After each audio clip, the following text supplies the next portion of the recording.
Thiam Sow, directrice études planification au ministère de l'Énergie, du Pétrole et des Mines. La rencontre entre dans le cadre du processus d'élaboration de trajectoires bas carbone et résilients au changement climatique conduit par le ministère de l'Énergie, du Pétrole et des Mines et le ministère de l'Environnement et de la Transition énergétique. Ce processus a été mis en œuvre avec l'appui de l'Agence française de développement dans le cadre de la facilité 2050, mais également avec l'appui technique et la coordination de l'ONG Enda Energy. Donc nous sommes réunis aujourd'hui pour partager tous les éléments dans le cadre de la planification et de la modélisation qui a été réalisée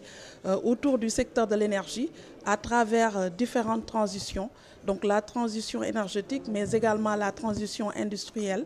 la transition agroécologique, mais également tous les éléments qui concernent aujourd'hui la mobilité durable. Donc tous les acteurs sont réunis aujourd'hui pour échanger sur ces aspects-là ensemble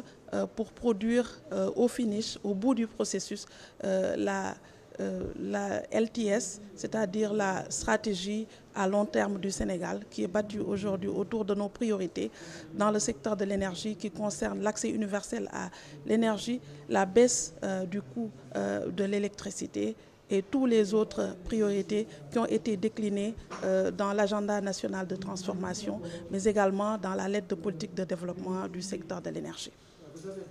Réunis ici aujourd'hui, c'est vraiment un cadre de planification et de co-construction pour permettre au Sénégal de mettre en place ses priorités en termes d'accès universel à l'énergie, mais également de prendre en compte ses engagements dans le cadre des changements climatiques. C'est pourquoi d'ailleurs cette initiative est conduite par le ministère en charge de l'énergie, mais également par le ministère en charge de l'environnement, qui a mis en place un cadre de travail qui regroupe l'ensemble des techniciens des deux départements, mais également de Enda Energy, pour produire un document qui est un engagement du Sénégal dans le cadre de sa contribution déterminée au niveau national. C'est vraiment cela qui nous réunit ce matin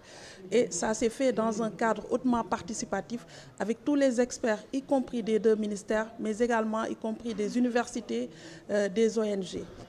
et de nos partenaires, l'Agence française de développement, l'African Climate Foundation.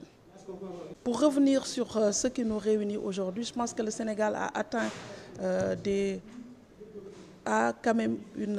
un niveau acceptable dans le domaine de l'accès, mais c'est aujourd'hui une priorité du gouvernement qui est inscrit dans tous ces documents, y compris le référentiel, mais également la lettre de politique de développement du secteur de l'énergie. Aujourd'hui, il est prévu d'atteindre l'accès universel à l'électricité en 2029, comme dans les documents de planification que nous avons. L'horizon de l'accès universel, c'est 2029, conformément à nos engagements dans le cadre des objectifs de développement durable, mais également une priorité qui est consacrée aujourd'hui par l'État du Sénégal.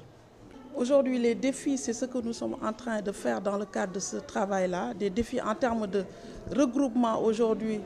au cœur de la transition énergétique, mettre toutes les autres transitions. C'est pourquoi vous avez vu tous les autres ministères en charge de l'industrie, en charge de la mobilité durable, en charge de l'agro-industrie. C'est de pouvoir aujourd'hui mettre ensemble toutes les priorités et d'avoir un équilibre entre les besoins du Sénégal dans le secteur énergétique, accès à l'énergie, baisse des coûts de production, mais également prendre en charge tous les engagements que nous avons au niveau des changements climatiques, d'intégrer davantage d'énergie renouvelable, tout en utilisant notre gaz local, tout en prenant en charge nos obligations et nos priorités dans un parfait équilibre. Merci.